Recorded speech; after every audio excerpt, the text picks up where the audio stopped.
한국의 상표를 중국의 업자들이 허락 없이 도용하고 있습니다. 비슷한 정도가 아니라 아예 그대로 쓰고 있습니다. 어제 오늘의 일이 아니지만 이제는 유명 상표뿐만 아니라 신생 브랜드까지 관여가 됐습니다. 김민찬 기자가 보도합니다. 중국 칭다오의 대형 쇼핑몰. 최근 한 의류 매장이 문을 열었습니다. 못난이 캐릭터가 그려진 티셔츠, 모자, 가방, 그리고 휴대전화 케이스까지. 알고 보니 짝퉁입니다. 우리나라 브랜드를 그대로 베껴 만든 겁니다. 너무 좀 충격적이었어요. 그냥 카피가 아니라 이건 정말 브랜드 자체를 도용을 해버리고 브랜드 자체를 잃어버릴 수도 있겠다라는 되게 두려움이 생겼어요. 설립 연도를 뜻하는 신스 2014. 엽서에 등장하는 작은 캐릭터까지 깨알같이 베꼈습니다. 심지어 판매 목적이 아니라 회사 사무실에서 쓰려고 만든 디자인까지 그대로 베꼈습니다. 이제 CCTV를 알려주는 스티커를 만들었는데 이걸 또 갖다가 모자에도 넣고 티에도 넣고 이런 식이에요. 중국의 상표권 도용은 어제 오늘 일이 아닙니다. 파리바게뜨를 베낀 파리바게뜨, 설빙의 로고와 글씨체까지 그대로 베낀 설빙 원소, 굽네 치킨, 한솥 도시락, 피자 애땅까지 좀 뜬다 싶으면 모두 표적이 됩니다. 이런 상표 베끼기는 전문적인 상표 사냥꾼들이 합니다. 정부가 집계한 상표 사냥꾼은 355명. 심지어 400개에 달하는 브랜드를 도용한 사냥꾼도 있습니다. 상표 사냥꾼들은 중국에 먼저 상표 등록을 해놓고 하기도 합니다. 합의금으로 많게는 10억 원까지 받아갑니다. 홈페이지 자기네들이 만들어놔요. 보유상표 올려놓고 이거 얼마 아니면 가격 미정, 협의 이런 식으로 해서 올려놔요. 중국 정부도 2019년부터 상표권 도용을 제재하기 시작했습니다. 지난해엔 나이키 에어 조던을 베낀 중국 브랜드 차오단에 상표 사용을 중단하고 마이클 조던에게 5천만 원을 배상하라는 중국 법원의 판결도 나왔습니다.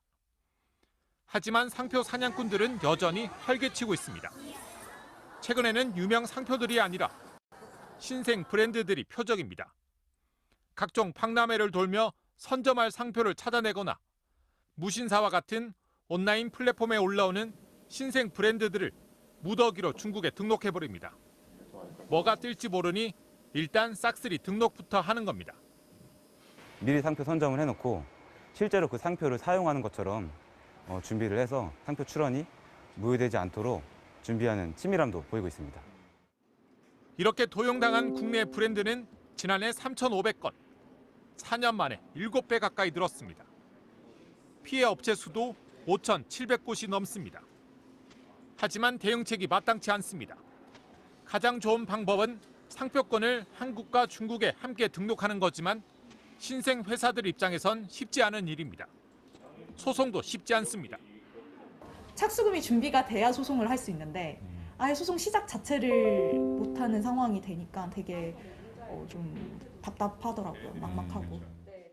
국내 기업들이 상표권을 되찾기 위해 중국 상표 사냥꾼들에게 준 돈은 최소 320억 원.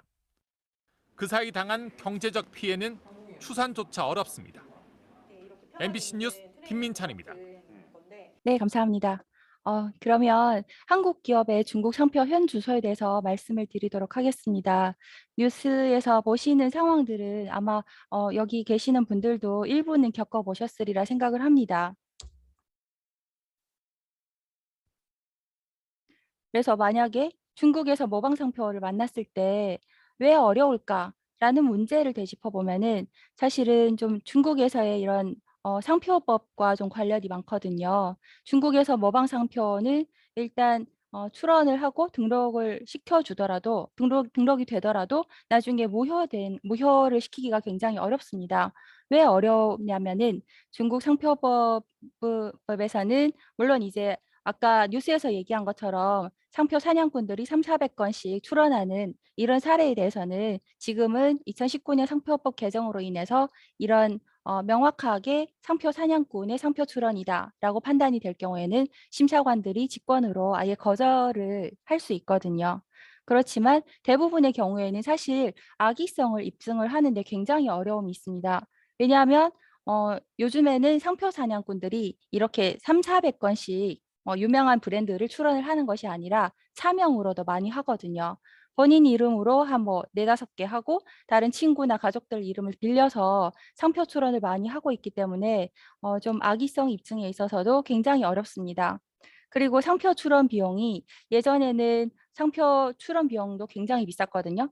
관람료만 하더라도 한 20만 원 가까이, 한국 한화로 한 20만 원 가까이 했었는데 지금은 관람료가 한 5만 원대, 5~6만 원 정도밖에 하지 않기 때문에 관람료도 굉장히 저렴해졌고 상표 출원을 하는 데 있어서 여러 가지 그런 그 비용적인 부분이나 또 여러 가지 그런 장애 요소들이 많이 사라졌기 때문에 오히려 상표 사냥꾼들은 이제 다른 방법으로 이렇게 악의적으로 출원을 하고 있지만 여전히 해외 기업들은 그 악의성을 입증을 하는데 굉장히 어려움을 겪고 있습니다.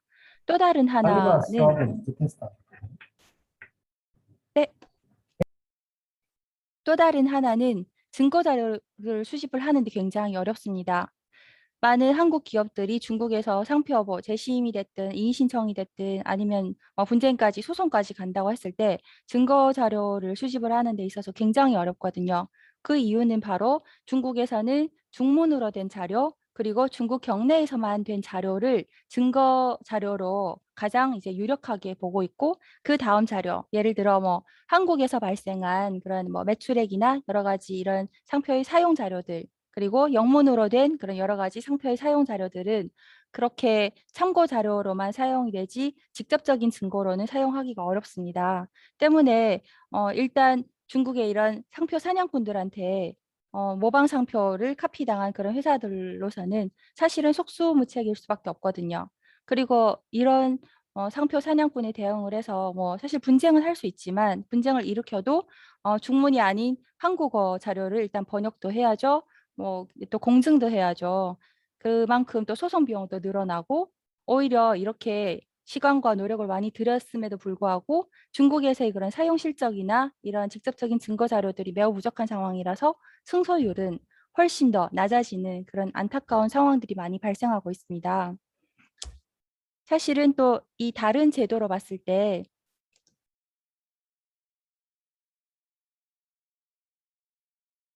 다른 면에서 봤을 때는 주지성 인정 제도의 범위와도 또 관련이 있거든요. 이게 말이 조금 어렵게 느껴지실 수도 있는데 한국어에서 얘기하는 주지성이란 이제 공식적으로는 상표가 특정인의 상품에 사용되는 것임이 수요자 또는 거래자 간에 널리 인식되어 있는지 여부가 주지성의 판단 기준이다. 이렇게 얘기를 하고 있습니다. 주지성에 대한 인정 제도가 중국에는 아예 없는 것은 아니지만 그 범위가 조금 다르거든요.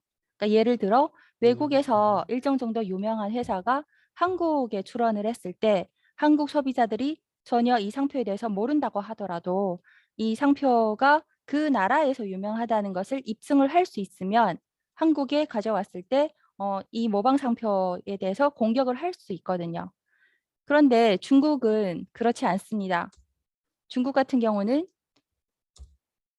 오로지 중국에서 발생한 그런 상표 사용 실적이나 이런 증거 자료들만 인정을 하는 그런 경우고요.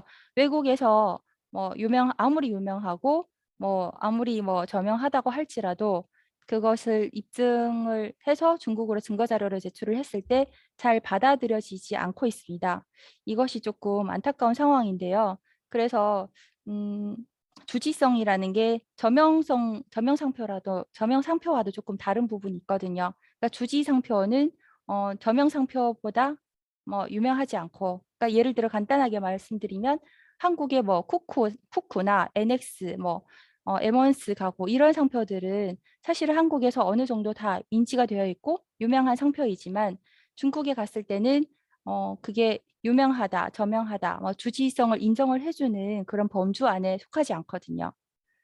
그래서 이건 좀 이따가도 사례를 들어서 말씀을 드리는 게 조금 더 이해하기 쉬우실 수 있는데요. 이렇게 중국은 중국 경내에서만 발생한 그런 증거 자료로만 판단을 하기 때문에 결론적으로 한국 기업들이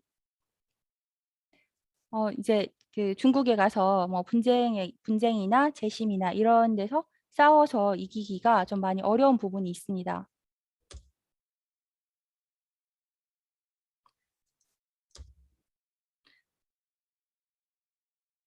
이 칭더 맥주나 마오타이주 같은 경우에는 한국에서는 또 어느 정도 유명하지만 중국에서는 훨씬 유명하거든요. 그래서 만약에 한국에서 어떤 한국 사람이 이런 모방 상표를 한국에 출원을 했어요. 그랬을 때 중국의 마오타이주나 칭더 맥주가 나중에 한국에 와서 이런 상표를 보호받고 싶을 때 한국에서는 제도적으로 이런 상표들에 대해서 보호를 해주고 있습니다. 물론 다른 여러 가지 요소를 종합적으로 판단을 해서 심사를 하겠지만 그래도 이런 주지성을 어느 정도 인정을 해주고 있는 그런 경향이 있거든요. 그래서 실제로 칭더 맥주 같은 경우에는 칭더 맥주 그룹사의 다른 브랜드 라오샨 맥주라고 사실 한국에서 전혀 유명하지 않은 상표임에도 불구하고 예전에 그런 주지성을 인정을 받아서 오히려 재심에서 이렇게 심판에서 상대방 상표의 그런 등록을 막았고 상표 보호를 받았던 그런 케이스가 있습니다. 그러면 마오타이주나 칭더 맥주는 한국에서 어느 정도 유명하기 때문에 이렇다고 생각하실 수 있는데 다음과 같은 사례,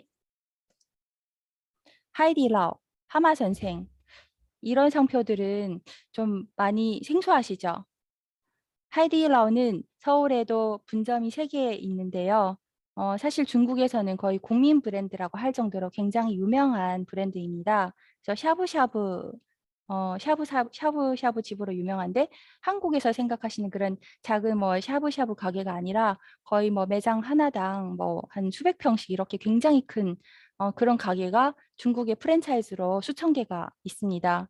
때문에 이런 하이디러 같은 상표가 만약에 한국에서 주지성을 인정을 해달라라고 했을 때 그건 충분히 그런 입증 자료로 충분히 제출 가능한 증거 자료를 모을 수 있는 그런 계기가 되고 한국의 상표 심사 경향으로 봤을 때는 이런 하이디라오 같은 한국에서 유명하지 않지만 중국에서만 유명하다는 것을 입증을 하더라도 한국에서는 그걸 받아들여서 상표 등록을 해줄 수도 있는 그런 제도가 마련이 되어 있거든요. 하마 선생도 최근에 몇 년 동안 굉장히 핫한 이런 브랜드인데 알리바바에서 만든 그런 마트거든요. 근데 이제 해산물이랑 여러 가지 뭐 일반 마트랑 크게 다르지 않지만 뭐 신선한 해산물을 테마로 내셔서 하마 선생이라고 이렇게 하는데 이 브랜드도 중국에서 굉장히 유명합니다. 이런 브랜드도 만약에 한국의 어떤 한국인이 아니면 또 한국에 있는 중국인이 한국에서 이 상표를 내가 좀 보유하고 싶어서 한국에서 출원을 할 수는 있지만 한국의 상표법적으로는 아마 보호받지 못할 가능성이 굉장히 높습니다. 그래서 하마 선생이나 하이디러 같은 이런 그 상표의 오리지널 그런 등록권자들은 한국에 진출을 한다고 했을 때 여러 가지 굉장히 상표법적으로 보호를 받을 수 있는 그런 법적인 조치들이 많이 마련이 되어 있습니다. 그런데 안타깝게도 중국에서는 이런 조치가 주지성을 인정을 하는 그런 범위가 중국 경내에서만 그 범위를 보고 있지 해외에서 주지성을 갖고 있는 그런 상표들에 대해서는 아직까지는 그렇게 인정을 해주지 않고 있는 그런 상황입니다. 많이 이슈가 된 설빙 사례도 마찬가지입니다. 사실 설빙이 한국에서 굉장히 유명해졌고 그때 굉장히 핫했었는데 중국의 어떤 회사가 이를 똑같이 카피를 해서 중국에서 사업을 했었죠. 그런데 결국에는 이 사업을 하던 가짜 상표가 나중에는 그 후에 진출한 진짜 설빙 상표를 오히려 기소하는 그런 어처구니 없는 상황이 발생했었습니다. 그럼에도 불구하고 사실 어떤 상황, 이게 악의성을 입증을 하지 못하는 상황에서는 주지성을 가지고 인정을 받아야 되는데 주지성 인정 제도가 아까도 말씀드렸지만 중국에서는 해외에 있는 그런 주지성으로는 인정을 받기가 굉장히 어려운 부분이 있어요. 때문에 이 설빙 상표는 결론적으로 그런 가짜 상표의 등록권자한테 가져갔고 그 사람이 결국에는 지금 중국에서 설빙으로 굉장히 사업적으로 성공을 했지만 막상 이 설빙의 창작자이고 이 설빙을 한국에서 굉장히 성공시켰던 설빙의 그 모 회사는 중국에서 오히려 퇴출당하는 그런 사업적으로 굉장히 큰 위기에 빠지는 그런 상황도 발생했습니다. 오른쪽은 설화수 중문 상표인데요. 설화수도 중국에서 굉장히 지금 잘 팔리고 있고 아직까지도 인정을 받는 상표인데 이런 설화수 정도의 상표라고 할지라도 중국에서는 주지성으로 인정을 받기는 어렵습니다.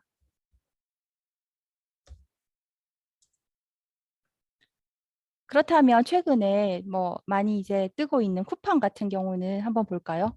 쿠팡을 만약에 중국에 그냥 어떤 모방 상표를 갖고 있는 사람이 있어요. 그랬을 때 쿠팡에서 나중에 중국을 진출을 하려고 중국 상표를 출원을 하려고 했을 때 이 상표는 어, 중국 법상 보호를 받을 수 있을까요?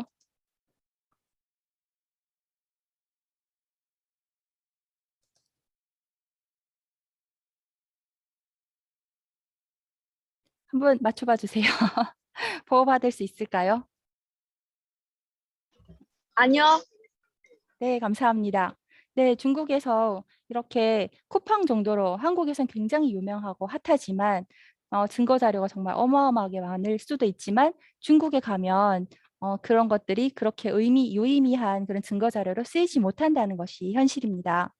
라인도 마찬가지예요. 라인도 사실 중국에서 굉장히 뭐 사업을 활발히 하고 있지만 그런 상표 하나하나를 따졌을 때 만약에 선행 상표가 모방 상표로 이렇게 이미 선출원되거나 선등록이 있다고 하면 그것을 공격을 하는데 굉장히 많은 노력과 시간을 들여야 됩니다.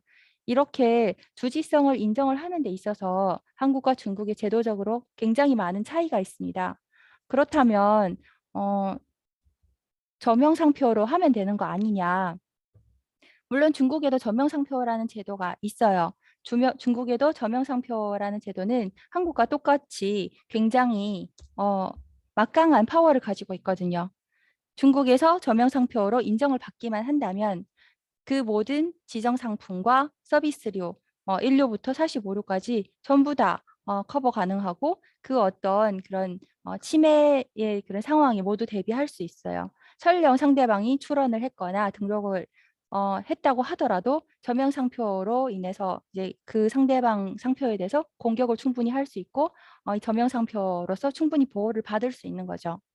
그런데 문제는 안타깝게도 중국에서 얘기하는 그런 저명 상표는 웬만해서는 등록을 안 해줘요. 한국에서 등록받은 저명 상표가 아마 10여 개 정도밖에 되지 않을 거예요. 삼성도 굉장히 유명한데 삼성의 이 한자 상표는 2019년에야 저명 상표로 등록이 됐습니다.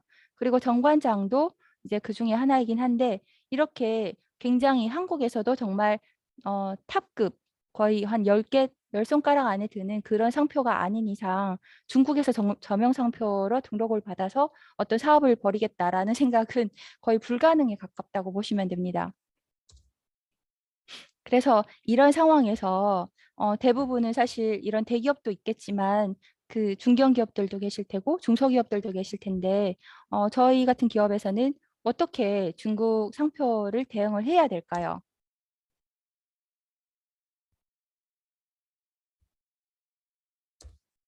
네, 중국 상표에 있어서는 무조건 출원을 가장 가성비 좋은 대응 전략이라고 말씀을 드릴 수 있습니다. 일단은 한국 상표를 출원을 하는 동시에 중국에 사업을 하지 않거나 진출을 하지 않더라도 무조건 일단 출원을 하셔야 됩니다. 왜냐하면 그만큼 중국에서의 이런 상표들이 굉장히 중요하고 또 중국 시장은 앞으로도 계속 커지고 있고 지금도 가장 많은 상표권자들이 중국에 많이 출원을 하고 있어요. 실제로 통계를 보면 상표는 지금 전 세계의 절반 이상이 중국에 해마다 출원이 되고 있습니다. 그래서 중국에서는 상표 이런 사냥꾼을 대응하는 데 있어서 나중에 뭐 재심이나 이의신청 뭐 하실 수도 있고 소송도 가실 수도 있겠지만 그 비용과 시간을 생각하면 정말 현실적으로 너무 어렵지 않을까라는 생각이 들거든요. 기본적으로 뭐 소송을 진행을 한다고 하더라도 최소 몇백에서 몇천은 생각을 하셔야 되는데 중소기업 입장에서는 좀 그런 부분들이 많이 부담이 되실 수 있어요. 그래서 한국에서 중국 사업을 하시지 않더라도 나중에 몇 년 뒤에 사업을 생각하시거나 아니면 하다못해 상표를 갖고 계시다가 나중에 라이센싱 줘도 이게 상표 출원 비용보다는 훨씬 더 돈 되는 그런 권리거든요. 그래서 제가 봤을 때는 한국과 중국에서는 상표를 무조건 동시에 출원을 하시는 전략으로 가져가시는 것이 좋습니다.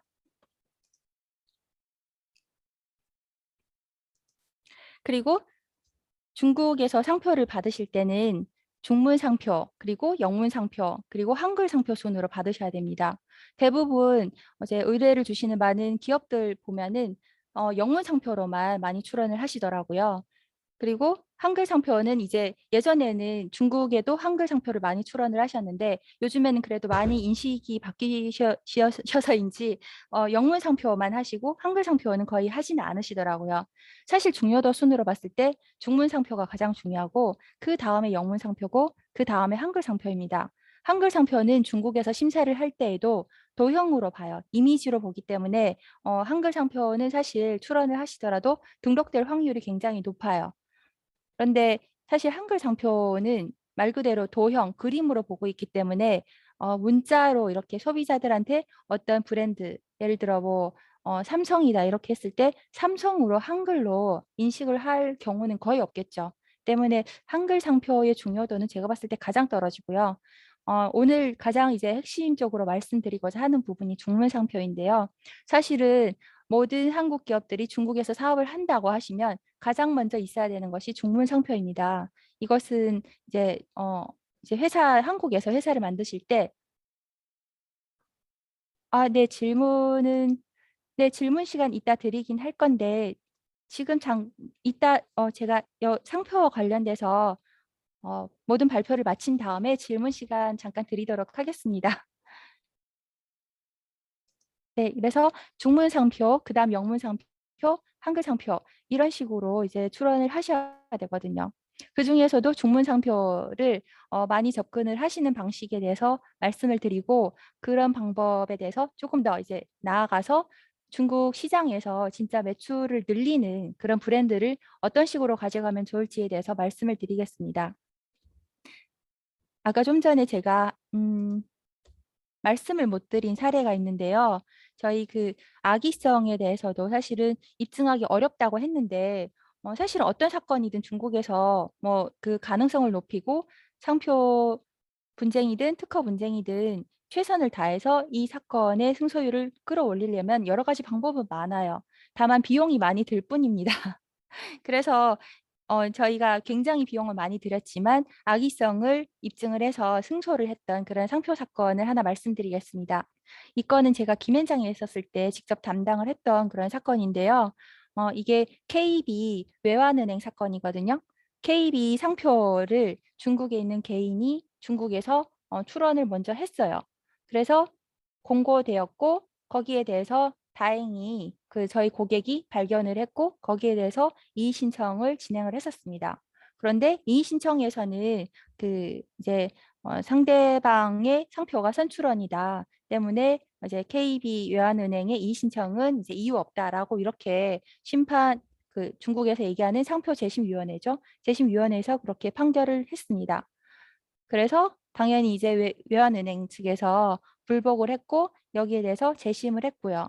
재심을 할 때 김앤장에서 진행을 했었는데 굉장히 많은 증거 자료들을 모았어요. 그래서 그때 아까도 말씀드렸듯이 중국에서는 사실 중국 경내에서만의 그런 증거 자료들을 직접적인 증거로 인용을 하고 다른 증거들은 사실은 그렇게 중요한 증거로 많이 채택을 하지 않는 편임에도 불구하고 저희 참고 자료일지라도 정말 굉장히 많은 자료를 번역을 했어요. 예를 들어 뭐 한국에서의 그런 매출액이나 이런 히스토리나 잡지 뭐 각종 뭐 언론상을 받고 KB 외환은행이 얼마나 대단한 회사고 얼마나 뭐 이런 역사가 뭐 유구한지 뭐 이런 것들을 전부 다 번역 그리고 공증까지 해서 비용 굉장히 많이 들었죠.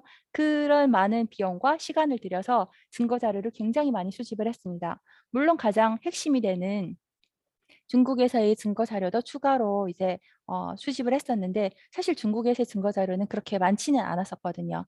대신 중국에서의 증거 자료와 한국에서의 증거 자료를 어마어마하게 많이 제출을 하면서 저희 주장도 조금 더 많이 다듬었습니다. 그래서 이제 일단은 상대방은 자연인이기 때문에 상대방은 개인이기 때문에 금융 서비스를 제공할 수 있는 자격이 없다. 때문에 상대방이 출원한 상표가 정당하지 않다. 이런 주장을 내세웠고요. 그리고 다음으로는 이제 여러 가지 이런 외환은행이 한국에서 이렇게 많이 유명하기 때문에 상대방은 외환은행이 중국에서 사업을 하지 않더라도 충분히 알 수 있는 루트가 있다. 뭐 이런 식으로 여러 가지 주장을 많이 펼쳤어요. 그래서 결론적으로 상표평심위원회는 당해 상표는 이미 잘 알려진 상표의 악의적인 선점이기 때문에 등록돼서는 안 된다라고 결론을 냈고요. 상대방이 계속 끝까지 항소를 했어요. 1심, 2심까지 갔는데 최종심까지 가서 저희가 승소를 했습니다. 그래서 이게 굉장히 좀 이슈가 됐던 그런 상표 사건이어서 아마 2014년 중국의 10대 상표 사건 중에 하나로도 등록이 된 그런 굉장히 좀 자랑스러운 사건입니다. 그래서 아까도 말씀드렸지만 중국에서 뭐 관시 때문에 뭐 안 된다 이런 생각은 하시지 않는 것이 좋아요. 그거는 옛날 얘기고 뭐 한국이나 중국이나 사실은 다 비슷비슷한 맥락을 갖고 있거든요. 뭐 절대적인 관시도 없고 절대적인 뭐 패소도 없지만 모든 것은 승소가 가능하게 하려면 다 이제 어떤 식으로도 노력을 하면 가능성은 높일 수 있지만 가장 중요한 건 비용 때문에 제가 봤을 때는 중소기업이나 중견기업한테는 이런 방식으로 접근을 하는 것이 바람직하지 않거든요. 때문에 초반에 잘 하셔야 됩니다. 그것은 바로 다시 한번 강조를 드리겠지만 무조건 중국의 상표를 나중에 사업을 하든 하시지 않든 동시 출원을 하시는 것이 좋습니다. 중국 상표는 한국과 조금 달라서 브로커 시장도 굉장히 활발하게 되어 있거든요. 그래서 사실은 상표를 갖고 있다는 것 자체도 굉장히 이제 방어적인 차원에서도 유의미하지만 사실은 이런 상표를 가지고 나중에 뭐 사업을 하셔도 좋고 안 하시게 된다고 하면 이런 상표를 가지고 돈을 받고 파셔도 되거든요. 그런 시장들이 있어요. 그러니까 그런 방어적인 차원에서도 저는 당연히 갖고 계시는 게 좋다고 말씀을 드리고 싶습니다. 그리고 중국 상표 같은 경우는 출원 비용이 그렇게 당연히 소송이나 이런 거에 비해서는 훨씬 더 이제 저렴한 편이거든요. 때문에 이제 출원을 하시고 출원을 하실 때 전략적으로 하셔야 됩니다. 그냥 영문 상표만 그대로 하시는 것이 아니라 영문 상표도 중요하지만 그에 못지않게 그보다 훨씬 중요한 중문 상표를 어떤 식으로 어프로치를 해야 될지를 좀 더 고민을 하셔야 되거든요. 근데 물론 이제 이런 고민은 저희한테 맡기시면 되고 중문 상표가 훨씬 더 중요하구나. 이 정도만 아셔도 이미 이제 중국 사업에서의 굉장히 많은 것을 얻어가시지 않을까라는 생각이 듭니다. 네, 그래서 본격적으로 매출을 늘리는 중국 상표의 비밀에 대해서 말씀을 드리겠습니다. 중국에서 사실 매출을 늘리고 싶으시면 중국에서 1등 기업들이 어떤 식으로 상표를 갖고 있는가를 보시는 것이 좀 더 정확하지 않을까라는 생각을 합니다. 여기는 이제 중국에서 뭐 굉장히 유명한 뭐 여러분들도 많이 아시는 알리바바 회사의 상표 리스트이거든요. 사실 뭐 여러 가지 알리바바의 그런 시리즈 상표도 당연히 많지만 그중에서 지금 그냥 임의로 페이지 하나를 이제 캡처를 뜬 거예요. 여기서 보시면 영문 상표는 하나밖에 없어요. 지금 이 리스트에서 20개 상표 중에서 영문 상표는 1개만 보유하고 있거든요. 그러면 5% 정도밖에 영문 상표를 갖고 있지 않다는 그런 얘기거든요. 이것도 사실 저는 영어인지 모르겠어요.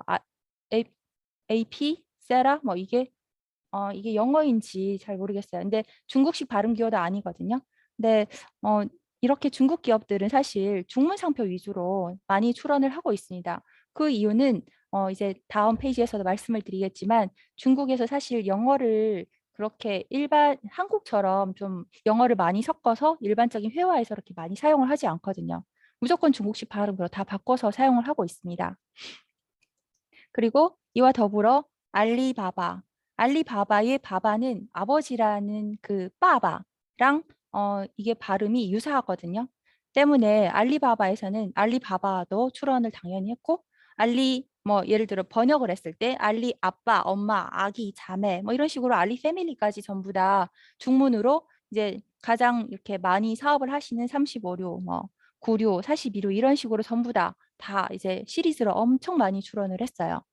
그리고 요즘에 또 핫한 뭐 알리 클라우드, 알리 영화, 뭐 알리 번역 이런 식으로 좀 앞으로 그래도 사업 가능성이 있는 이런 상표들은 방어적으로 출원을 굉장히 많이 해놓고 있어요. 왜냐하면 이거는 사업 상표 사냥꾼은 사실 한국 기업만 타겟을 하는 건 아니거든요.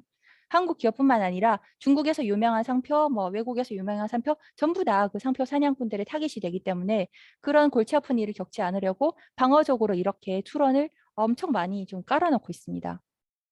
다른 사례를 보겠습니다. 텐센트의 사례인데요. 여기는 알리바바보다는 조금 더 영문 상표가 조금 더 많네요. 뭐 한 20% 정도? 많이 쳐서 20% 된다고 하시죠. 근데 뭐 사실 보시면 자세히 보시면 여기 505번 아이다다 이런 상표 같은 경우에는 이거는 영어가 아니라 그냥 중국식 발음 기어거든요. 그리고 밑에 뭐 몰, 텐센트 게임즈 뭐 이 정도 간단한 영어 외에는 웬만하면 영문 상표를 사용을 하지 않고 있어요. 중국에서는. 영문에 대한 인지도가 그만큼 영문을 많이 하고 있지만 인구 대비 영어를 하고 있는 인구는 많지 않거든요. 보통 한국 기업들을 만나는 이런 그러니까 중국 기업들이 영어를 굉장히 잘하고 있기 때문에 자꾸 중국 사람들이 영어를 굉장히 잘하더라. 이렇게 생각을 하시는데 사실은 중국에서 1%만 잡아도 13억 인구의 1%면 1,300만 명이거든요. 그렇게 1%만 잡아도 엄청 많기 때문에 그 이제 해외에 나오시는 분들이 영어를 조금 잘한다고 해서 '아 영어를 평균적으로 잘하겠구나.' 이렇게 생각을 하시는 경우도 있는데 사실 중국에서는 대부분 그냥 중국 월드라고 표현을 해요, 자기들끼리도. 그냥 중국 내에서 모든 걸 다 중국어로 하려고 하지 해외에 이런 뭐 언론도 많이 차단이 되어 있지만 영어에 대한 그런 이런 접근성이 한국이랑 조금 많이 다른 것 같아요. 한국에서는 사실 뭐 이런 회화 중에서도 영어를 많이 섞어서 사용을 하잖아요. 뭐 예를 들어 뭐 핸드크림 뭐 이런 식으로도 뭐 이게 사실은 다 영어에서 온 건데 그거를 다 이렇게 뭐 조합을 해서 상표로도 사용을 하고 상표가 아니라 죄송해요. 그냥 일반 회화로 뭐 핸드크림 이렇게 하면 다 알아들으시잖아요. 아무리 뭐 영어를 뭐 잘 모르시는 분들도 핸드크림 정도는 다 알아들으시잖아요. 그런데 중국은 만약에 영어 그대로 핸드크림 이러면 절대 못 알아들어요. 핸드크림은 중국에서 手霜 이렇거든요. 핸드, 손의 手 그리고 霜, 크림, 手霜 완전히 다르죠.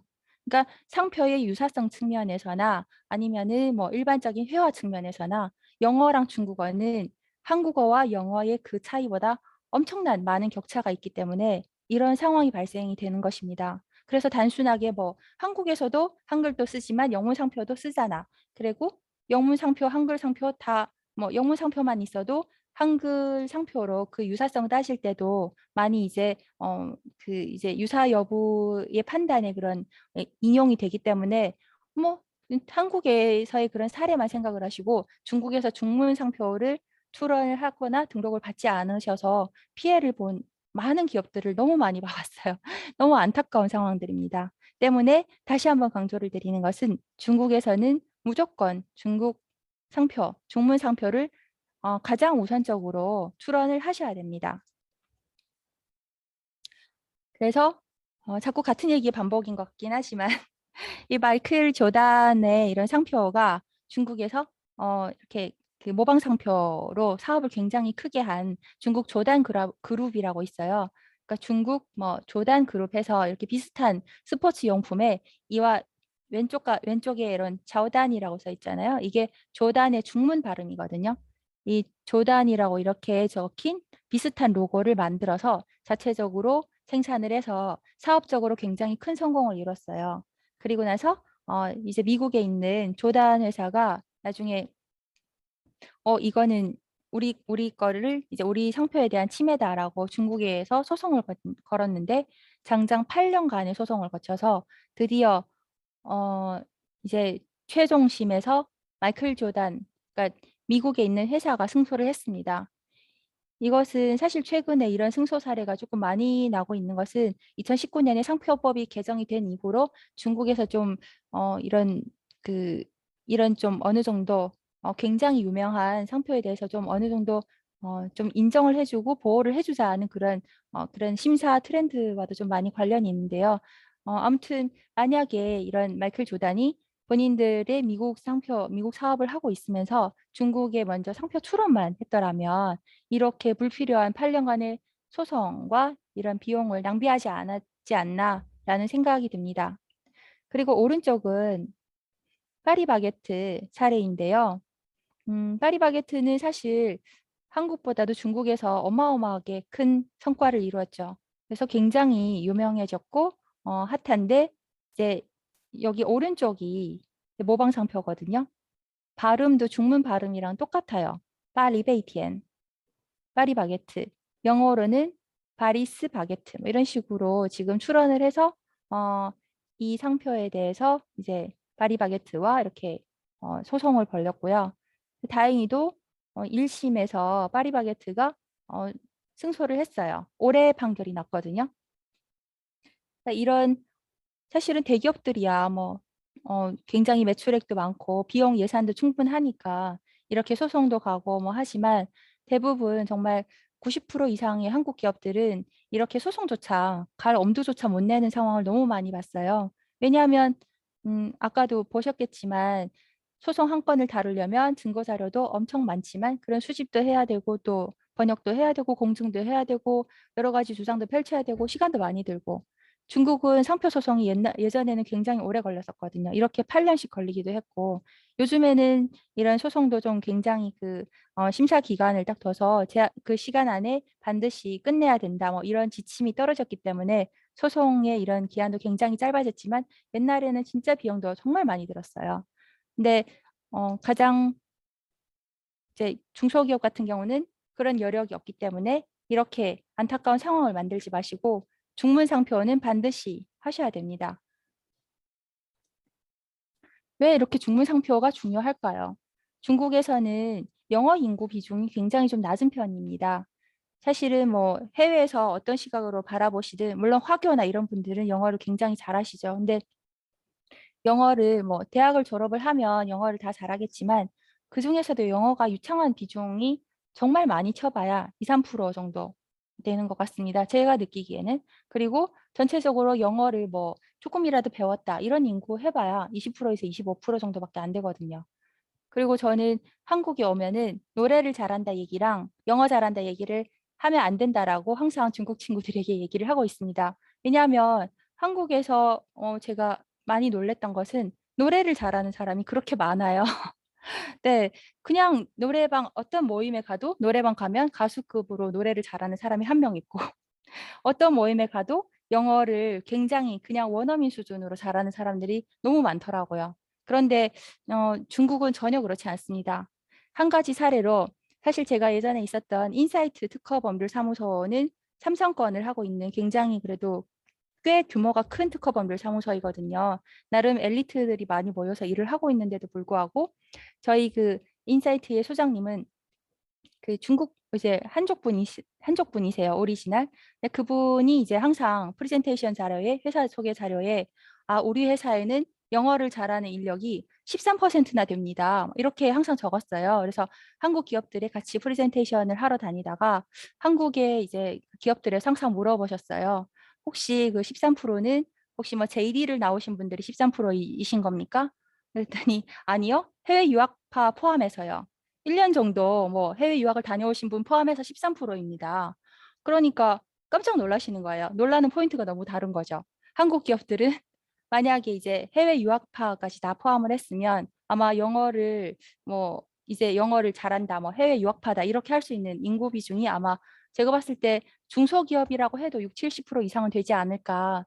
대기업 같은 경우는 거의 웬만하면 다 외국은 한 번씩 다 다녀오고 해외 유학은 한 번씩 다 다녀오신 것 같아요. 그러면 한 90% 정도 어림잡아도 그렇게 되는데 중국에서는 굉장히 그래도 좀 엘리트 집단이라고 할 수 있는 그런 특허법률사무소에서도 굉장히 공부도 많이 했고 이런 변리사들이 많이 모여 있는 집단에서조차도 13%가 굉장히 중국에서는 상대적으로 높은 비중이거든요. 그렇기 때문에 중국에서는 그냥 어떤 코스를 밟든 간에 영어를 기본적으로 이제 인식을 하는 비중이 굉장히 낮구나 이렇게 생각을 하시면 됩니다. 그리고 또 다른 하나의 그런 차이점은 영문 발음과 중문 발음의 차이거든요. 사실은 한국어에는 여러분들은 느끼실지 모르겠지만 저는 처음에 한국에 왔을 때 좀 한국어에서 영어가 굉장히 많이 섞여 있다 이런 느낌을 많이 받았어요. 그런데 그런 영어들로 인해서 사실은 뭐 이게 콩글리시든 아니든 영어의 그런 간판을 읽는 정도는 다들 무리 없이 소화를 하시더라고요. 그런데 중국 같은 경우는 전혀 그렇지 않거든요. 사실 간판만 보더라도 영어 간판이 있는 곳은 상하이 이 정도뿐이지 사실 베이징만 가도 대부분 중문 간판이 아마 80, 한 90% 이상 다 중문 간판이고 영문은 그냥 그 이제 옆에 작게 액세서리처럼 이렇게 정말 그렇게 작게 써 있거든요. 요즘에 조금 이제 영문 비중이 살짝 늘어나는 비중이긴 한데 아직까지도 일반 중국의 소비자들은 영어에 대한 그런 이제 이런 상표로 인식을 하는 그런 분위기가 아직은 조금 시간이 좀 걸리지 않을까라는 생각이 듭니다.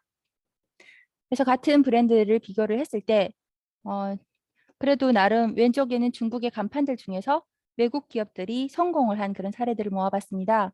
뭐 까르푸, 뭐 패밀리마트, 월마트, 스타벅스 이런 상표들이 중국에서는 이런 식으로 간판을 많이 쓰고 있거든요.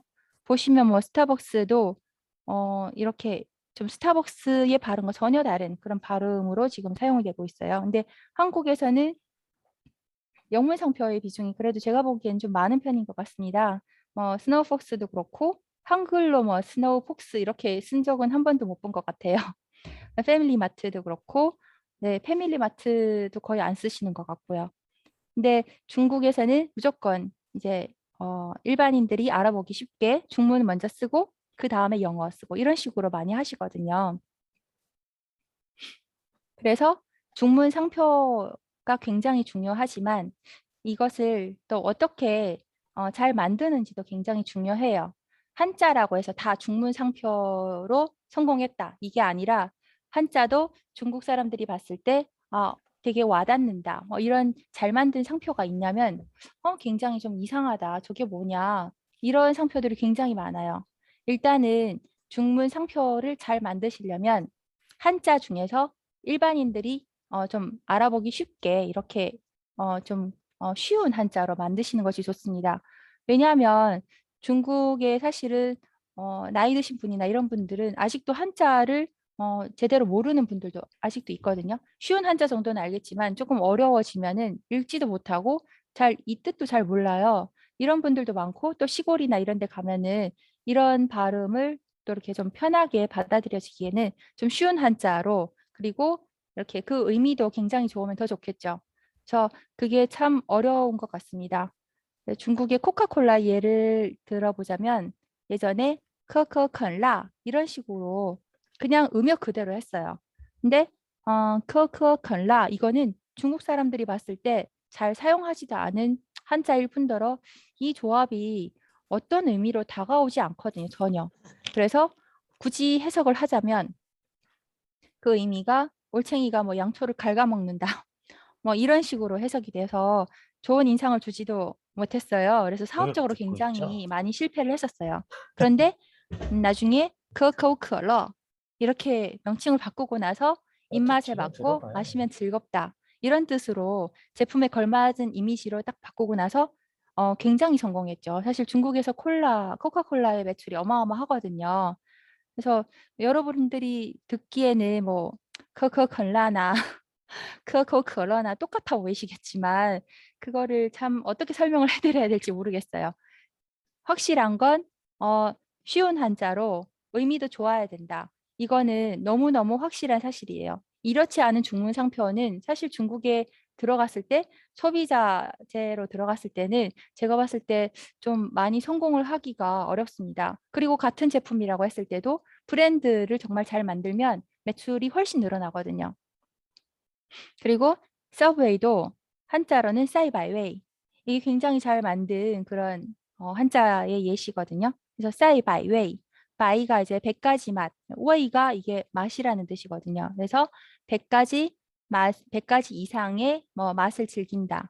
뭐 이런 식으로 해석을 할 수 있어요. 그래서 굉장히 잘 만들었고 이게 카페베네 아마 한국 상표이죠.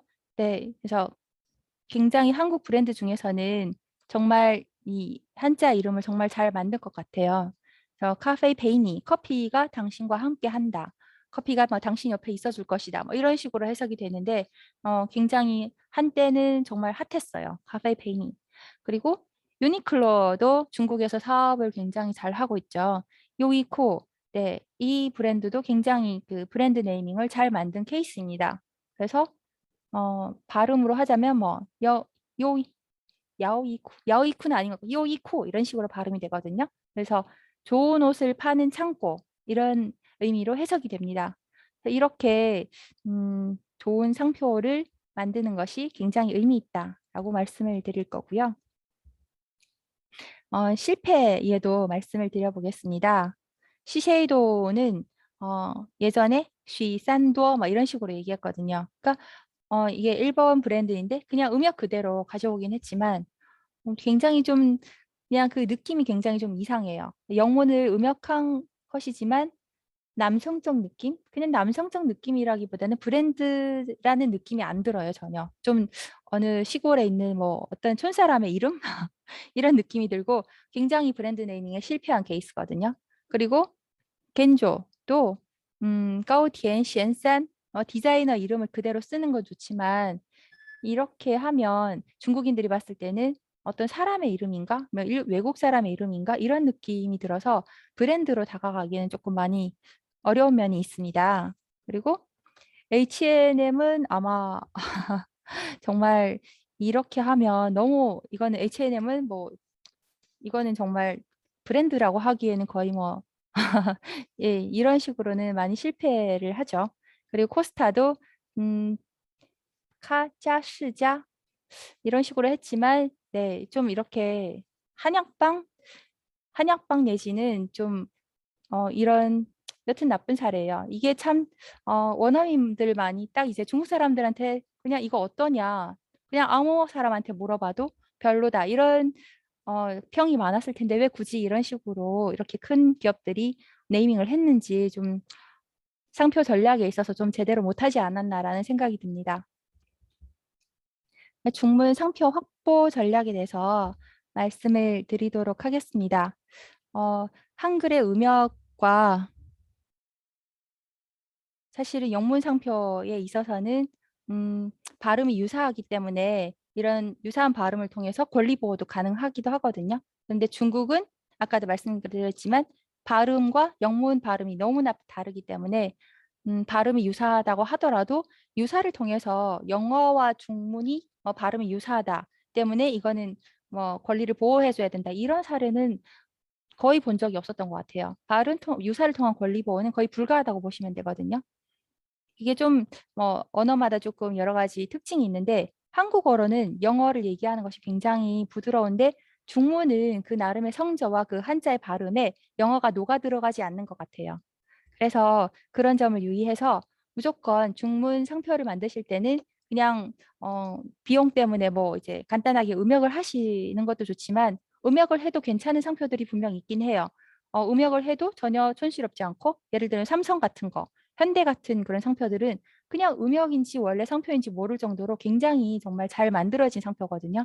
그런데 중소기업들의 그런 상표들이 영어에서 온 그런 상표들이 좀 가끔은 음역을 했을 때는 이상한 점들이 많으니까 그런 부분들은 사실 좀 전문가들에게 조언을 받아서 괜찮은 그런 네이밍 작업을 한번 일단 하시고 그 다음에 중문 상표를 출원을 하시는 것을 제안을 드립니다. 그래서 음역을 할 때는 여러 가지 뭐 청각이라든가 의미라든가 시각 그리고 현지화 요소를 충분히 다 고려를 해서 하셔야 될 것 같습니다. 사실 이거는 뭐 전문가들이 알아서 해줄 영역이니까 좀 지나가도록 하겠습니다.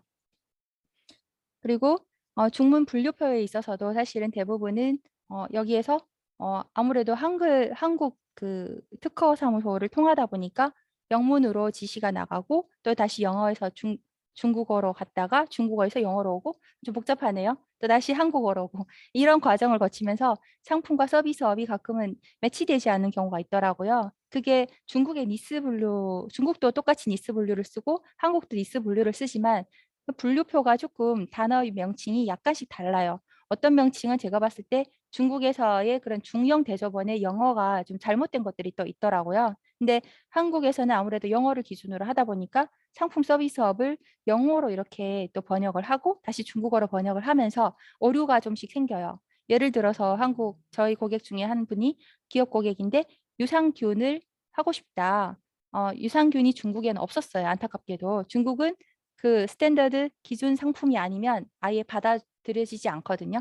근데 유산균을 할 수 없다라고 했는데 영어를 가지고 오시면서 아니 이거 있지 않냐라고 하셨는데 그거는 이제 매치되는 상품명이 바로 유산이었거든요. 그래서 유산이랑 유산균은 또 다르잖아요. 이런 식으로 사실 한국 기업들이 중국에 상표를 하실 때 굉장히 많은 문제점들이 많아요. 사실은 제가 보기에는 그런 부분에 있어서 저희를 간단히 소개를 해드리자면 저희는 이제 전부 다 한국어로 리포트를 하고 한국어로 상품 서비스업을 지정을 해서 이렇게 다 만들어 드리고 있기 때문에 여러 가지 오류나 또 현지화된 그런 브랜드 네이밍 작업도 굉장히 좀 편리하게 도움을 드리고 실제 중국에서 이렇게 좀 매출을 늘리는 그런 중문 상표를 만드는데 굉장히 많은 도움을 드릴 수 있습니다. 그래서 나머지는 시간이 좀 많이 흐른 것 같아서 좀 패스하겠습니다. 네. 그래서 중국의 상표 심사 절차는 의견 제출 절차 없이 곧바로 거절 결정이 나기 때문에 간단하게 서치를 하시고 이제 출원을 하시는 것이 좋고요. 그리고 아까도 말씀드렸던 해외에서 사용 증거는 참고용이기 때문에 증거 효력이 낮아서 만약에 중국 사업을 하신다고 하시면 지금부터 상표 관련된 그런 사용 증거는 항상 차곡차곡 쌓아두셔야 됩니다. 혹시 어떤 상황이 발생할지 모르기 때문에. 그리고 불사용 취소 심판도 사실은 이게 좀 또 설명을 조금 드려야 될 부분인데 불사용 취소 심판 같은 경우는 상대방이 이제 3년 이상 사용을 하지 않으면 취소 심판을 통해서 상대방의 상표를 취소를 할 수 있거든요. 그런데 예전에 한국 기업들을 모방한 그런 상표들에 대해서 불사용 취소 심판을 많이 걸었어요. 근데 항상 중국의 그런 회사들에서 인터넷으로 보면 전혀 사용 증거가 없고 전혀 이와 관련되지 않은 사업을 하는 회사인데도 불구하고 꼭 불사용 취소 심판을 청구를 하면 이상한 증거 자료, 좀 조작이 된 것 같은 그런 증거 자료들을 많이 제출을 했어요. 그럼에도 불구하고 이런 증거 자료들이 다 받아들여져서 불사용 취소 심판에서도 사실은 이기기 굉장히 어려워요. 이게 최근에 한 2, 3년 전에 이제 이런 조작 위조된 자료들이 너무 많다 보니까 좀 중국 상표국에서 그런 예시를 들어서 불사용 취소 심판에서 사용 증거로 인정이 되는 그런 증거 자료 목록을 이렇게 리스트업을 하긴 했어요. 그럼에도 불구하고 그런 목록에 있는 그런 증거 자료들이 사실은 중국에는 워낙 땅도 크고 사람도 많기 때문에 사실 마음 먹고 지금은 훨씬 나아지긴 했지만 그런 증거 자료를 마음 먹고 만들려면 아직까지도 저는 만들 수 있다고 생각을 하거든요. 그래서 불사용 취소 심판도 어렵고 여러 가지 좀 어려움이 많은 그런 상표 분쟁이 굉장히 많지만 막상 이제 거기에서 재심이나 그 다음 단계로 넘어가면 여러 가지 어려움이 많은 게 중국 상표이지 않을까 싶습니다. 그래서 참 저희들도 항상 이렇게 좀 되게 긍정적인 얘기를 심판이나 이런 소송 단계에서 해드리고 싶은데 그런 것들이 어렵기 때문에 항상 강조하고 싶으신 건 초반에 출원을 하시라. 초반에 중문 상표 출원을 무조건 하시라. 그렇게 말씀을 드리고 싶습니다. 그리고 매출을 늘리려면 꼭 전문가들을 통해서 아니면 중국 직원이든가 여러 서치를 통해서 충분히 검토를 하신 다음에 중국에서 정말 소비자들한테 많이 다가갈 수 있는 그런 괜찮은 상표를 만드시는 것이 너무너무 중요한 것 같습니다. 그래서 데이터로도 보시면 중국의 출원량이 2017년만 해도 500만 건이고요. 전 세계 50%를 넘은 게 2017년이고 2020년에는 전 세계 출원량의 60, 70%를 하고 있어요. 그래서 좋은 중무 상표를 또 확보할 수 있는데 난이도가 어려운 이유가 이 많은 상표를 한 개 시스템에서 다 이제 심사를 하고 있거든요. 그렇다면 웬만큼 좋은 중문 상표는 사실상 거의 선행 상표가 다 차지하고 있다고 보시면 됩니다. 때문에 중문 상표를 네이밍하는 것도 난이도가 굉장히 어려운 작업임에도 불구하고 중국 사업 진출을 하실 때에는 이 부분을 간과해서는 아니 되옵니다. 네. 네. 한글을 음역을 해서 뭐 중문으로 했을 때 성조 때문에 분쟁의 여지가 있다고 하셨는데 사실 성조는 아니신 것 같아요. 그러니까 발음 기호를 얘기하시는 걸까요? 성조는 중국에 4개 성조가 있는데 뭐 이 뭐 이런 그 음으로 나타내는 성조거든요. 이거는 한자에서 보여지지 않기 때문에 성조로는 아닌 것 같고 아마 중국식 발음 기호 때문이신 것 같은데 네, 발음 기호도 사실은 중문 상표가 아까도 말씀드렸겠지만 확보를 하는 데 있어서 난이도가 가장 높아요. 왜냐하면 대부분의 중국 회사들도 그렇고 다 중문으로 상표를 인지하기 때문에 사실은 좀 중국에서 사업을 하고 있는 정확한 방향은 중문 상표를 출원을 하는 것이기 때문이거든요. 그렇다면 이렇게 많은 중문 상표들을 전 세계의 70%의 상표를 한 개의 시스템에서 다 심사를 하고 있기 때문에 굉장히 선행 상표가 많을 수밖에 없어요. 그리고 좋은 상표일수록 대부분 선행 상표, 유사 상표가 다 있거든요.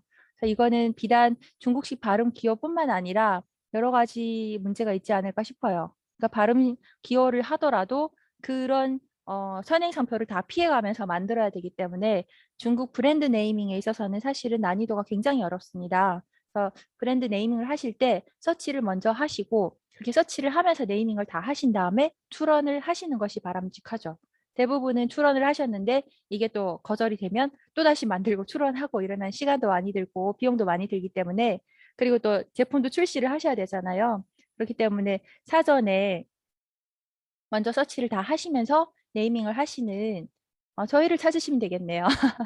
저희는 그런 네이밍을 서치를 다 하면서 다 동시에 진행을 하고 있기 때문에 이게 서치에서 100% 걸러지는 것은 아니지만 그래도 8, 90% 이상은 걸러지거든요.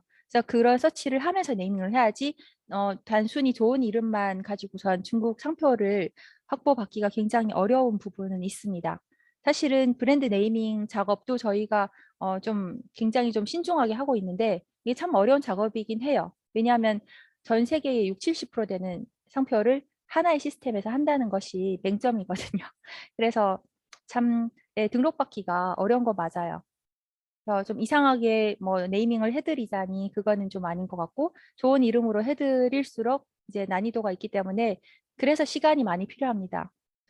분쟁의 여지가 있으시면은 그 부분에 대해서는 검토를 해봐야지 알겠지만은 만약 동일한 아까처럼 파리바게트, 뭐 파리베이티엔 이렇게 거의 비슷한 발음이거나 한자도 비슷하다고 하시면 빨리 다른 상표를 재출원을 하시고 그런 분쟁이나 이런 그런 재심이나 이런 심판 단계에 있어서도 같이 대응을 하시는 것이 좋거든요. 다른 상표는 하루빨리 재출원을 하시는 것이 좋아요. 이게 작년까지만 해도 한 달에 출원하는 하루에 상표 출원하는 양이 예전에는 2만 건이었는데 한 2019년쯤에 2만 5천 건이었다가 작년 코로나 시점에 한 2, 3월에는 거의 출원을 안 했더라고요. 확 줄었다가 그 다음에는 평균 하루에 3만 건씩 출원을 하고 있어요. 오히려 중국에서는 코로나로 인해서 좀 경기 회복이 더 빨리 되면서 이런 특허나 상표 출원도 굉장히 지금 많이 하고 있거든요. 이 시기에 지금 한국 기업들은 오히려 출원을 좀 늦추고 있잖아요. 해외 출원을 늦춘다, 뭐 여러 가지 기업 사정이 안 좋다, 뭐 여러 가지 요소가 있는데 중국에서는 경기 회복이 되면서 코로나가 작년 그 한 상반기를 지나면서 여러 가지 상표 출원도 그렇고 특허 출원도 그렇고 출원량이 지금 어마어마하게 늘고 있어요. 오히려. 세계적으로 아마 경기 회복이 가장 빠른 나라 중에 하나이죠.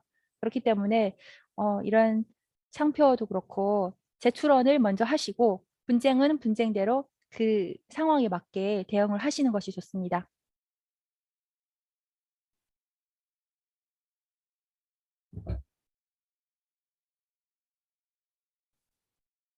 네, 어떻게 방어를 해야 될지라고 질문을 주셨는데 발음 유사로 권리 보호가 안 되신다면 사실은 발음이 유사하다는 게 음역의 발음이 한 가지만 있는 것은 아니거든요. 아까 그 코카콜라를 예로 들었듯이 코카콜라의 발음은 커커우크러더 커커우크러더 되겠지만 뭐 아까 제일 나쁜 예로 아까 뭐였죠?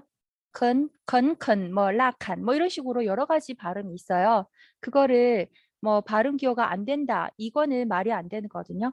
발음이 유사하면 그런 음역의 여러 가지 뭐 네 가지, 다섯 가지 이런 발음에서 또 그 한자들을 하나씩 생성을 해서 계속 이거를 대입을 해서 넣으셔야 돼요. 그렇게 해서 그 대입을 해서 괜찮은 상표다고 판단을 하셨을 때 거기에 대한 또 상표 서치를 또 하셔야 되거든요.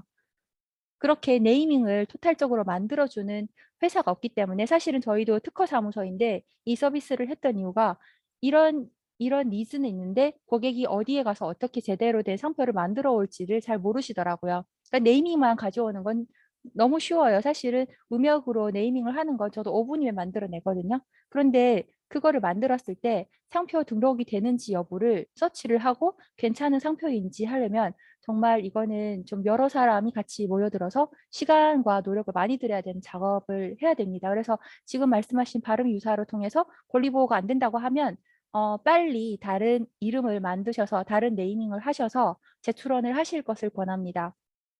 지금 하고 있는 그런 업체에 그러면 괜찮은 그런 다른 중문 네이밍, 중문 상표를 추천을 해달라라고 하시거나 아니면 다른 이제 음역에도 여러 가지가 있으니까 한자를 바꾸시든 아니면 발음을 바꾸시든 이렇게 해서 좀 방어를 하시는 것이 좋을 것 같거든요.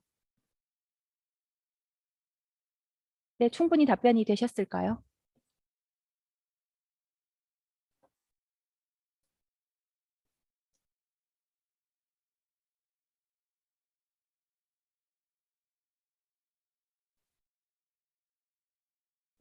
진행인데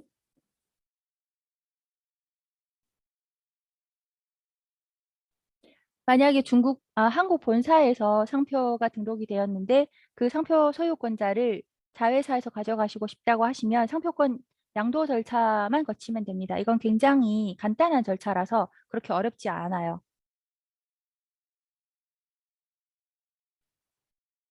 네, 자회사의 설립 시기는 전혀 상관이 없고요. 자회사가 언제 설립됐는지는 상표권 이전과는 전혀 관련이 없고 그냥 네, 나중에 등록이 되셨을 때 아니면 등록되기 전이라도 그냥 언제든지 이전을 하시면 됩니다.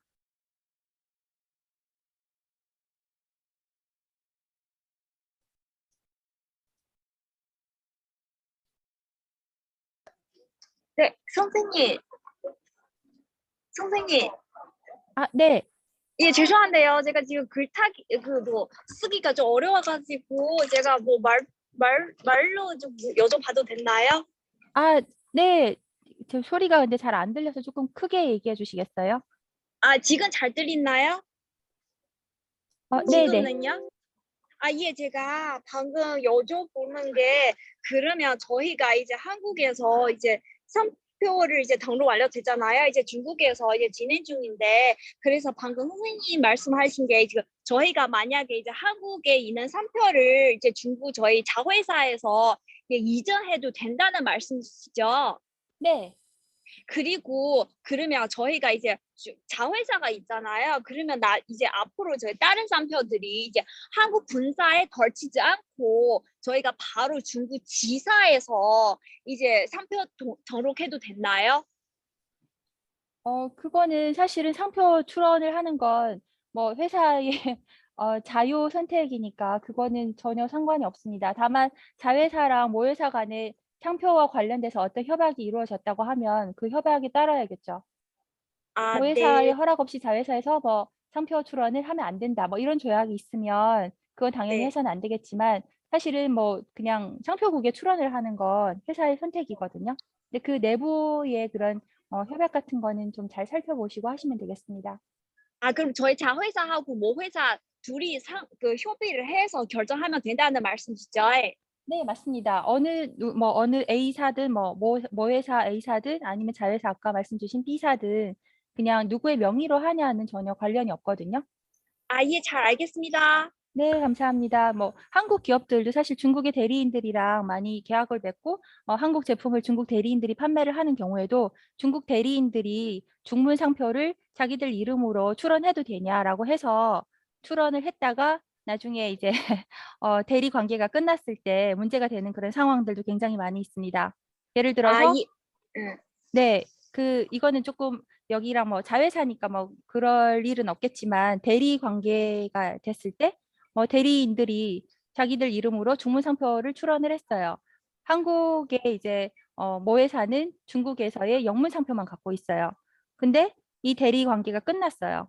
그렇게 됐을 때 중국 대리인이 한국에 있는 이 회사의 중문상표를 가지고 이 회사의 제품을 사용하지 않지만 짝퉁 상품에다가 이 중문 상표를 부착을 해서 판매를 하는 그런 사례가 있었거든요. 그런데 어떻게 대응을 해야 되냐, 뭐 이런 식으로 자문이 들어왔는데, 명의는 사실 누구나 다 출원을 할 수 있지만 나중에 이런 분쟁의 여지를 없애려면 사실은 정말 그런 잘 협의를 해서 그렇게 함부로 주시면 안 돼요. 중문 상표가 훨씬 더 중요한 권리인데 그건 정말 잘못된 선택이셨죠. 그 회사 입장에서는. 그래서 명의는 누구의 명의로도 출원을 할 수 있지만 나중에 그 관리를 어떻게 하실지, 그리고 대리 관계에 있거나 모 회사 자회사인 경우에는 서로 잘 협의를 해서 본인들 회사에 해가 되지 않도록 그런 모니터링을 잘 하셔야 됩니다. 다른 질문 있으실까요?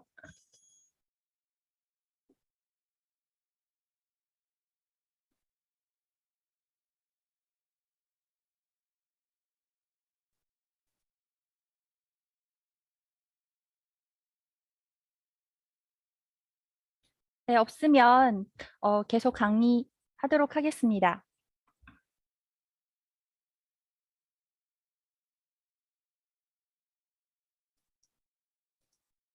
네, 아까에 이어서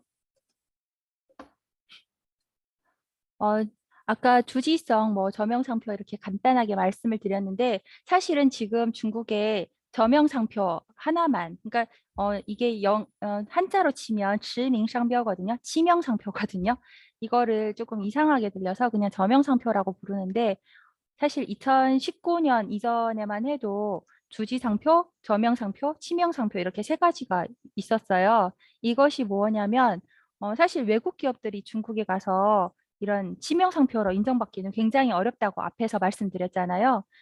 한국 브랜드들도 10여 개밖에 안 되고 삼성이나 정관장 이 정도 유명하지 않으면 사실은 치명상표로 인정을 해주지도 않았는데 이게 자체적인 브랜드들 중국 내에서 저명상표, 주지상표 이런 식으로 자기들 그 지역별로 이렇게 나눠서 하는 그런 상표들이 있었어요. 그러니까 저명상표는 중국에서 이렇게 유명하면 그 저명상표로 인정을 해주고 주지상표는 그 지역별로 예를 들어 어떤 성이나 이런 성별로 시별은 아니고 성별로 이렇게 자기들끼리 그런 주지상표를 만들어서 이게 올해에 500대 주지상표다. 이런 식으로 홍보를 할 수 있도록 그렇게 그런 제도가 있었거든요. 근데 이것이 2019년부터 취소가 됐습니다.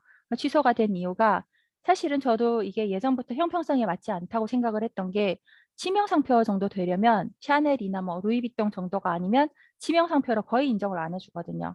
그런데 저명상표, 주지상표는 사실은 중국인인 제가 봐도 모르는 브랜드들이 너무 많았어요. 그게 각 성별로 한 500개, 그리고 저명상표까지 하면은 수천 개, 수만 개인데 진짜 유명한 상표들이라서기보다는 좀 뭔가 이상하다 이런 느낌들을 굉장히 많이 받았었거든요. 근데 나중에 이제 이게 취소된 이유가 그런 지방에서의 그런 부정 청탁이나 이런 거래들, 그러니까 뒷돈을 주면은 지명상표 하나 주고, 저명상표, 주지상표 이런 그런 그냥 이름값을 하나씩 준 거예요. 그런 지방에서 그런 공무원들이.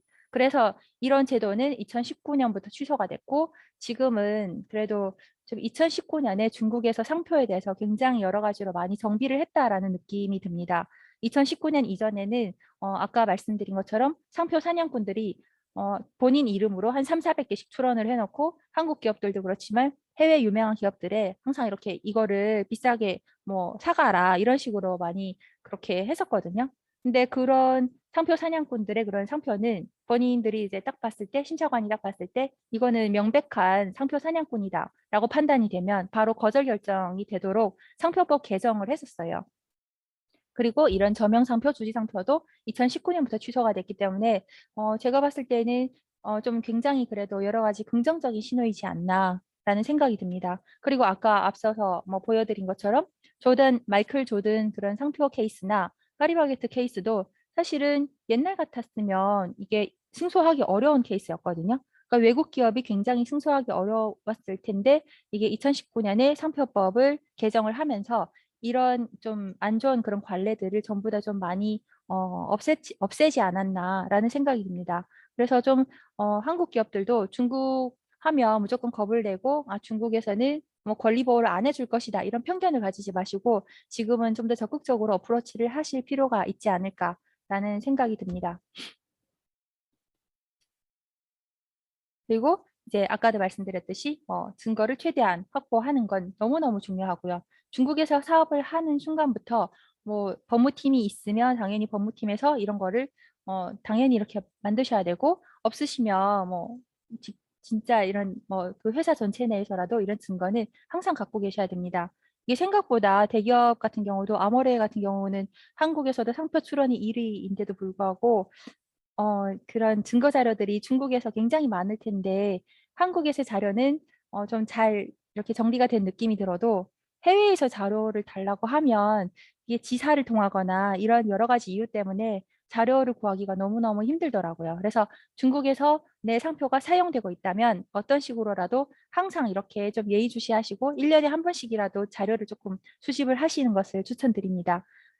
중국에서는 아까도 말씀드렸지만 분쟁을 가는 것보다는 초반 대응이 굉장히 중요하고 또 만약에 출원이나 이런 데서 만약에 안 돼서 출원을 못해서 선행상표에 대한 그런 대응을 해야 될 때는 어쩔 수 없이 싸우긴 해야 되지만 거기에서 사실 가장 중요한 것은 증거거든요. 증거가 있은 다음에 그 다음 승소일이고 뭐 다른 것들을 논할 수 있는 거기 때문에 꼭 증거를 무조건 잘 만드셔야 됩니다. 그래서 불사용 취소 심판 대리 사용 증거는 이런 모방 상표에도 해당이 되지만 중국에 사실 상표 등록을 해놓고 이제 계속 사용을 하지 않는 한국 기업들도 꽤 많거든요. 아까 말씀드린 것처럼 방어용으로 등록을 받으셨을 때 어떤 식으로 해야 되냐 이런 질문들도 가끔 받아요. 그래서 불사용 취소 심판을 대비해서 사용 증거를 정말 이렇게 조금 만드시는 것을 추천을 드립니다. 사실 재출원하는 건 저는 조금 좀 최후의 방식이지 않을까라는 생각이 드는 게 이미 갖고 있는 등록이 가장 확실하거든요. 출원일도 가장 오래됐고 이미 등록을 받았기 때문에 이것보다 더 좋은 권리가 없는데 이것을 사용을 하지 않아서 좀 여기에서 낭패를 보는 건 좀 너무 아까운 것 같아요. 그래서 불사용 취소 심판에 대비해서 사용 증거를 만드시는데 중국에서 사용 증거를 만드는 게 그렇게 어렵지는 않아요. 그 리스트들이 다 있는데 한국 기업들은 좀 많이 어렵게 생각을 하시는 것 같거든요. 그러니까 중국 기업들은 그 경내에서 뭐 사용 증거를 얼마든지 쉽게 쉽게 만드는데 그거에 대해서 좀 어렵게 생각하시는 부분이 있는 것 같아요. 이런 것들도 큰 비용 들이지 않고 좀 사용 증거를 만들어서 권리 확보를 하시는데 굉장히 도움이 되지 않을까라는 생각이 듭니다. 여러 가지가 되겠죠. 뭐 중국에 뭐 수출을 해도 되고 뭐 중국 대리인이랑 계약서 간단하게 체결을 해서 뭐 이런 식으로 뭐 라이센싱이라든가 여러 가지 방법이 있는데 정말 쉬운 방법들이 많은데 전혀 안 하시고 계시더라고요. 그래서 이런 팁들을 조금 이제 가지고 네, 충분히 사용 증거를 만들어 놓으시는 게 권리 확보에 도움이 되실 수 있습니다. 그래서 사실은 매출을 늘리는 상표에 대해서 얘기를 해야 되는데 자꾸 매출을 어떻게 하면 늘리냐 이거에 대해서 말씀을 조금 더 드려볼게요. 이게 참 좋은 상표, 나쁜 상표를 한국어로도 그렇잖아요. 왜 한국어로 이건 정말 잘 만들어진 상표다. 이거는 좀 이상한 상표인 것 같다. 근데 외국인이 그게 왜 이상해라고 하면 참 말로 설명하기가 너무 어려운 것 같아요.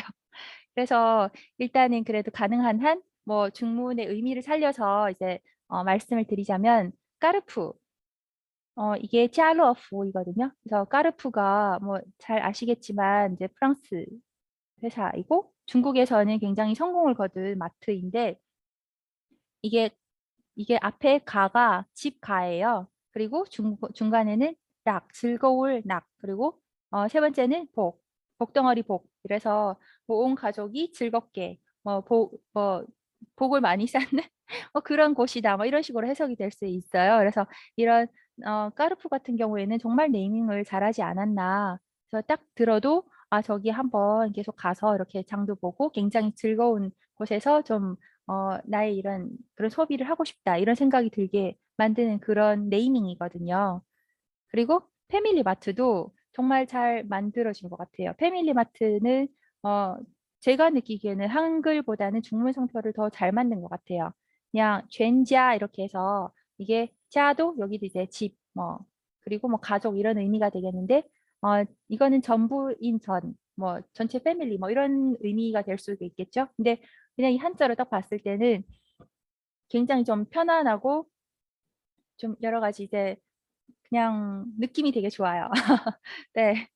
그리고 스타벅스는 저는 개인적으로 스타벅스는 네이밍을 잘했다기보다는 그냥 그 자체의 브랜드에 편승해서 좀 이렇게 유명하지 않았을까 싶어요. 그냥 만약에 스타벅스가 조기 진출을 안 했다면 이 중문 네이밍으로서 이렇게 네이밍이 매출에 주는 영향력은 저는 그렇게 많지 않았을 것이라고 생각을 합니다. 근데 아무튼 스타벅스도 네, 싱바크 이렇게 스타가 싱이거든요. 바크. 그래서 여기에서도 보시겠지만 영문이랑 중문 이제 발음은 너무나도 다르거든요. 그리고 이것은 예전에도 사례 분석을 하면 굉장히 재밌게 보셨던 그런 사례입니다. 비아그라는 한국어로도 영어로도 다 비아그라이잖아요. 근데 중국에서는 워이꺼거든요. 그래서 사실 저는 중국에 살면서 이게 워이꺼가 그냥 원래부터 워이꺼고 굉장히 유명했던 브랜드여서 그렇게 의미 해석을 안 했는데 한국 분들이 저한테 이게 무슨 뜻이냐 이렇게 물어보시더라고요. 그래서 이게 굳이 해석을 하자면 위대할 위이고 그거는 뭐 오빠? 형님? 그래서 위대한 오빠라고 이렇게 해석을 하니까 너무 재미있다고 하더라고요.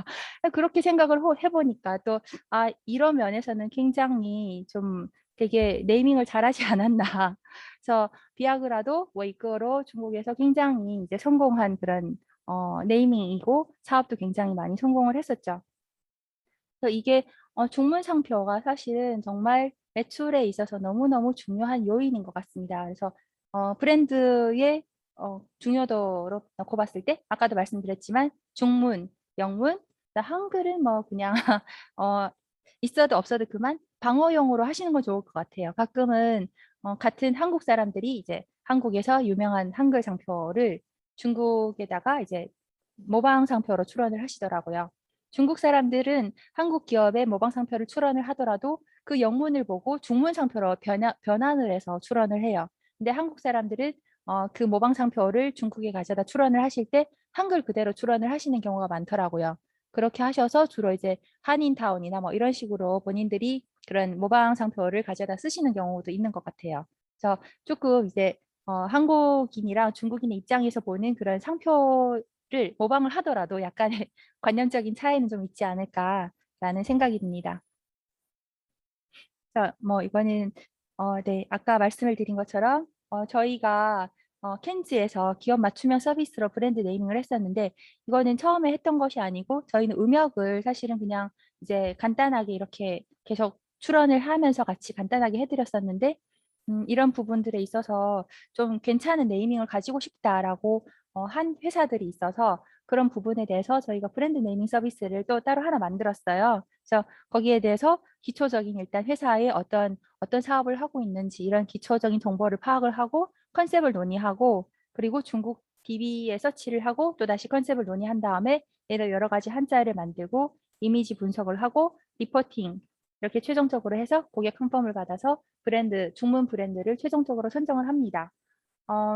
이건 사실 저희가 특허 사무소에 특화된 서비스라서 말씀을 드리는 거고요. 당연히 저희 메인 사업은 뭐 지재권, 그러니까 상표, 특허, 뭐 디자인 이런 출원과 그런 분쟁을 다루는 사무소입니다. 절대 오해는 하지 마시고요. 아까 이제 연구원님께서 중문 상표 출원 비용이 어느 정도냐라고 문의를 하셔서 같이 말씀을 드리려고 합니다. 저희는 한국 사무소가 아니고요. 중국 사무소인데 제가 한국에 살다 보니까 이제 한국 사무소 형태로 운영을 하고 있는데 저희는 사실 중국 사무소여서 중문 상표 출원 비용도 사실 관람료랑 포함해서 출원부터 등록 단계까지 중간 단계가 없는 경우에는 한 60만 정도 생각을 하시면 됩니다. 그래서 사실은 한국 같은 경우에 저도 한국에 출원을 한번 해봤는데 관람료가 굉장히 비싸더라고요. 관람료가 한 뭐 등록 단계에서 20몇만 원 나오고 출원 단계에서 6만 원, 관람료만 30만 가까이 나오고 또 다시 서비스 수수료 하면은 100만 원 가까이 나오는데 중국 출원은 그것에 비해서는 관람료는 굉장히 저렴하거든요. 5만 원밖에 안 되거든요. 5, 6만 원 환율에 따라 조금 다르겠지만 네, 그것밖에 안 되고 등록 단계에서도 사실은 관람료나 이런 게 전혀 없이 출원만 잘 진행이 되고 공고나 이런 이의 신청 이런 걸 거치지 않는다면 스무스하게 등록이 될 수 있어요. 대신 이제 초반에 이런 중문 상표나 이런 건 대응을 잘 하셔야겠죠. 그래서 사실은 중국 상표는 정말 아까도 말씀드렸겠지만 방어용이든 아니면 직접 사업을 하시는 용이든 그 비싼 행이나 이런 데 비용을 들이지 마시고 네, 출원을 꼭 하시는 것이 좋을 것 같습니다. 그래서 상표와 관련해서는 이렇게만 말씀을 드리고요. 네, 궁금하신 사항이 있으면 저희 회사 이 홈페이지 그리고 저희 메일 주소 또 제 연락처가 있으니까 언제든지 문의 주셔도 좋습니다.